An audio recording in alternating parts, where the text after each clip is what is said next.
Hi, my name's Tabitha Reese. I'm just at the very beginning of my writing career, but I've already learned a lot, and I want to share with you some of the things I've discovered while it's still fresh in my mind. Today I'm going to talk about finishing a book when you are very, very busy, as many of us are. When I wrote my first book, which is out now, I had the luxury of a lot of time and not many distractions. I was living out in the desert, and my life was very much on pause. My second book, which has not come out yet, was a whole different story. When I was writing that draft, I had a newborn, 2 jobs with unpredictable schedules, a lot of chaos going on around me at all times. Well, I had to approach writing this book a little bit differently. I challenged myself to write just 500 words a day. That was something that I could do when there was noise, there were distractions, when I was just sitting on my car, doing a break from work, anywhere. It was really quantity over quality. You always hear quality over quantity. Well, in this case, reversing that really helped me finish a draft and a couple of rounds of edits. Of course, I didn't celebrate too long after I finished up my first draft. Those 500 words kind of became building blocks, and one day I just turned around and they had become a novel. But of course, the end of writing is really just the beginning of editing.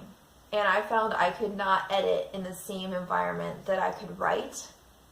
What I had to do was take time away from the house whenever I could, just to sit down and have no distractions.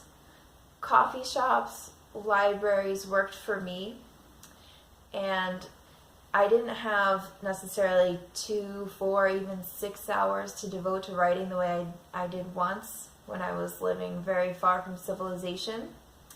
So to kind of bribe myself, I would say I'm going to get whatever crazy coffee latte I wanted while I was out, but the whole time I was drinking it, I had to just focus on editing.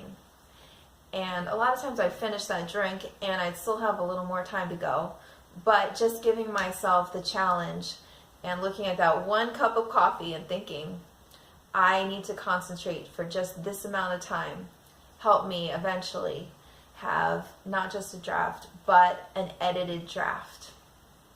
And I actually went through that a couple times, and I do have a draft that still needs work, but it's come a long way, and I'm very proud of it, and especially proud that I was able to do it at one of probably the busiest time in my entire life.